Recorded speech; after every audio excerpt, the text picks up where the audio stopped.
Hello everyone, कैसे हैं आप?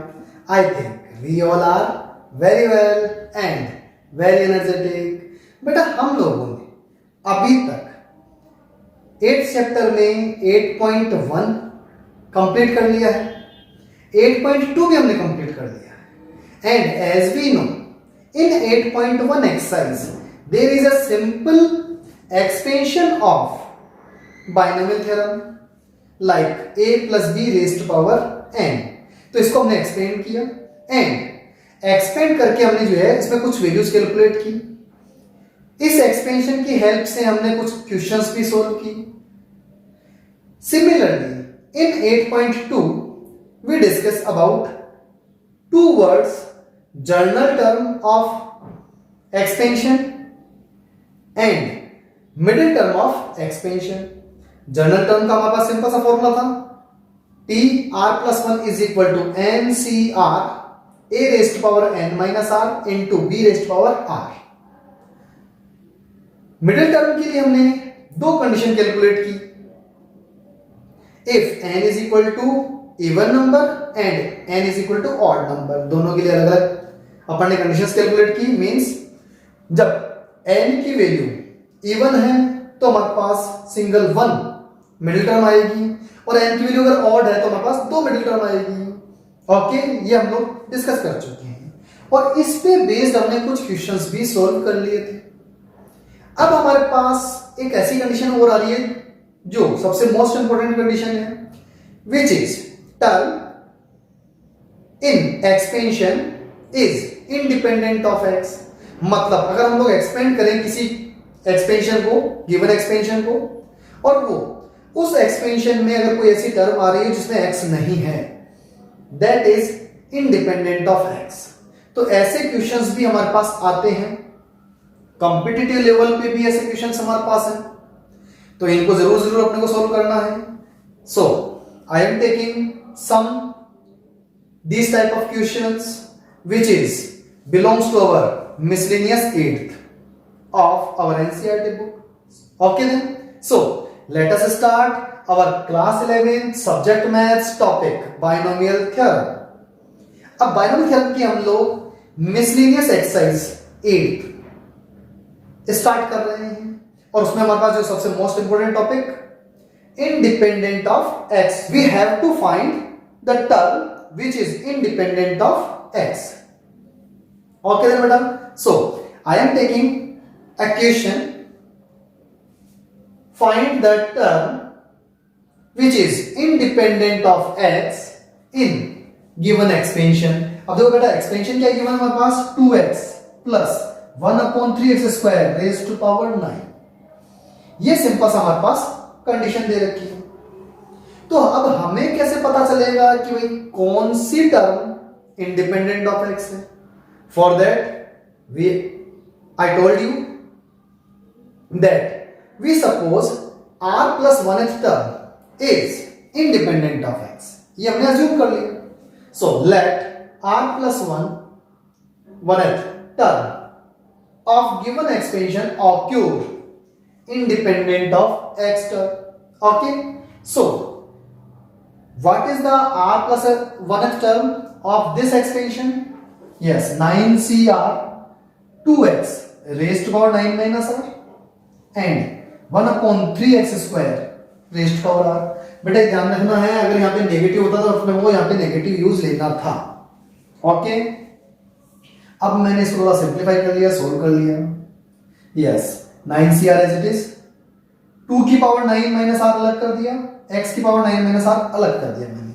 सेम है, 3 की पावर r अलग कर दिया, x स्क्वायर की पावर r का मतलब क्या हो गया, x raise power 2r। Okay then, ये भी x की टर्म है, ये भी x की टर्म है, इसको हम लोग ऊपर शिफ्ट कर सकते हैं। Then powers, bases are equal, then powers will be added, ये ऊपर जाएगा माइनस हो जाएगा। So x raise power 9 minus r minus 2r, और ये दोनों मैंने एज इट इज यहां पे अप्लाई कर दिए। Is that clear?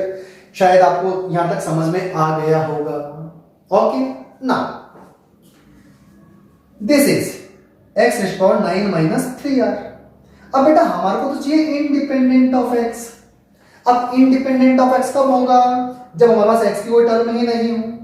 ये कब हो सकता है? जब हम लोग ये 9 - 3r को 0 कर दें।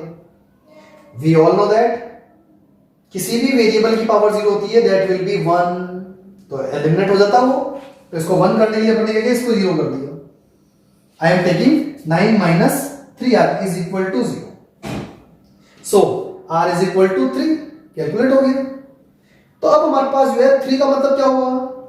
r प्लस 1th टर्म थी, तो r की वैल्यू 3, इसका मतलब क्या हुआ? ये फोर्थ टर्म हो गई। So fourth term of this expansion is independent of x। और आप चाहो तो ये सारी वैल्यू जो है r की वैल्यू इस वैल्यू में अगर पुट कर दे हम लोग यहां पे, सो फोर्थ टर्म ऑफ एक्सपेंशन क्या हो जाएगी हमारे पास? T4 इज इक्वल टू, इसमें वैल्यू पुट कर दो 9c3। ये कितना हो जाएगा हमारे पास? जब 3 पुट करेंगे तो 6 बचेगा, 2 की पावर 6 और 3 की पावर 3। बस इसको कैलकुलेट कर लेंगे, that will be our answer. Okay बेटा, चलो ऐसे कुछ क्वेश्चंस हम लोग और थोड़ा डिस्कस करते हैं, टॉपिक और थोड़ा क्लियर होगा हमारे पास। ओके, यस बेटा, I am taking one other most important question of our NCERT book. तो बेटा सिंपल सा क्वेश्चन हमारे पास दे रखा है, find the positive value of m for which the coefficient of x square in expansion 1 + x raised to power m is 6।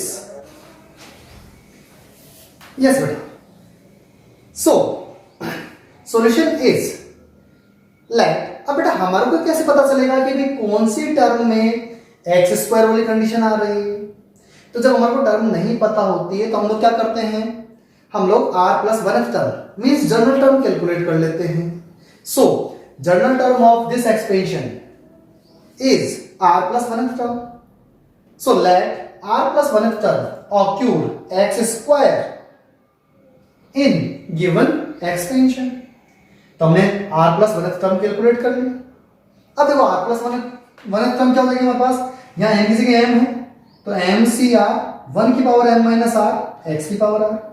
1 की power चाहे कितनी भी हो, फाइनाइट वैल्यू जो अगर होती है तो इसकी वैल्यू क्या हो जाएगी हमारे पास? 1। ये तो 1 होती है। अब x यहां पे आ गया x raised to power r और mcr, हमें चाहिए x स्क्वायर। तो भैया यहाँ पे हम लोग क्या पुट करें कि x स्क्वायर में कन्वर्ट हो जाए? तो r is equal to 2 put करना है हमारे को। हमने r is equal to 2 put कर दिया, तो हमारे पास क्या हो जाएगा? केवल यहाँ पे mc2 आ जाएगा। सो कोफिशिएंट ऑफ x स्क्वायर, इसका कोफिशिएंट क्या हो गया? ओनली, ये तो 1 हो ही गया, तो mc2 हो गया। और कोफिशिएंट ऑफ x स्क्वायर हमारे पास पहले से गिवन है, is 6। So coefficient of x square given है 6, तो हमने इसकी जगह हमने 6 पुट कर दिया, इसको इक्वल कर दिया। तो mc2 की value we all know that m into m - 1 upon factorial 2 होती है, फैक्टोरियल 2 की वैल्यू 2 ही होती है, इसलिए मैंने 2 का आंसर कर दिया, is equal to 6। Cross multiplication करेंगे तो हमारा कंडीशन है कि m² - m is equal to 12। 12 को उधर शिफ्ट कर दिया, तो हमारा ये क्वाड्रेटिक इक्वेशन बन गई। अब क्वाड्रेटिक इक्वेशन को हम लोग सिंपल से सोल्व कर लेते हैं, we all know that. So m² - m - 12 को ब्रेक कैसे कर लेंगे? m + 3 और m - 4 में। तो हमारे पास m की दो वैल्यू आई है, m is equal to 4 and m is equal to -3। As we know m can not be negative, ये तो नेगेटिव हो नहीं सकता। So we should use m is equal to 4, that will be our answer. Okay बेटा, so I am taking another question.